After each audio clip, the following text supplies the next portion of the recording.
Hello guys, welcome to our channel ChemMate Easy. Today I am going to talk about the acid-base reactions. So without wasting any time, let's go to our main topic. Acids and bases were known as two distinct classes of substances even before chemistry was developed as a separate subject.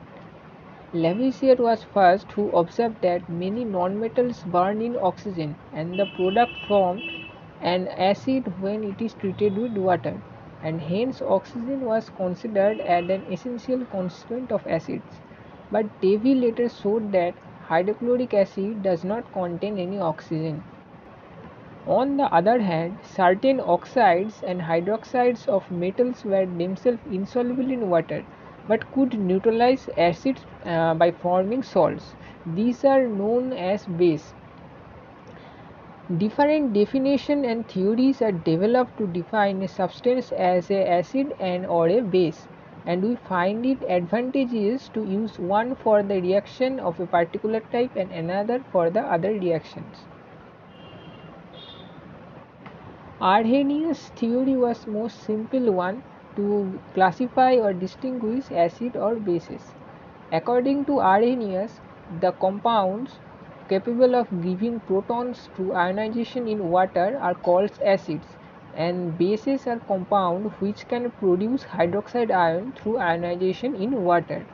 In the example, we see that HCl produces H plus and Cl minus. As it produces H plus, so it is considered as acid, and NaOH produces OH minus, so it is considered as base.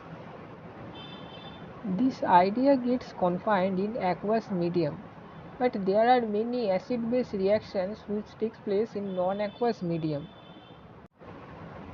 The idea gets confined in aqueous media only, but there are many acid-base reactions which take place in non-aqueous medium. There are many compounds like SO3, CO2 having no hydrogens, but they generate 8 plus ion in aqueous medium. But this cannot be regarded as acids according to the Arrhenius theory. Similarly, many non-hydroxylic compounds like ammonia, sodium carbonate can also generate OH minus in aqueous medium, but they cannot be considered as base according to Arrhenius theory. Like Arrhenius theory, there are many other theories, and solvent system definition is one of them.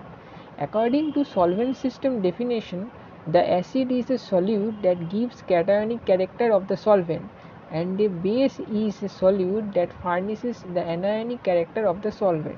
If we consider the autoionization of BRF3, we see that one BRF3 unit accepts a F minus from another BRF3 to produce BRF2 BRF2 plus and BRF4 minus. In BRF3 medium, SBF5 acts as an acid, as SBF5 accepts an F minus from BRF3 to produce BRF2 plus, which increases the cationic character of the solvent, so it acts as an acid, and F minus acts as an base in BRF3 medium, as it forms BRF4 minus, which increases an anionic character of the solvent. The chief merit of solvent system definition lies in its ability to include many non-aqueous as well as non-hydroxylic acid-base system. Each solvent may be looked upon as giving rise to an acid-base system of its own, but the definition failed to consider the inherent acid or base character of an substance independent of solvent.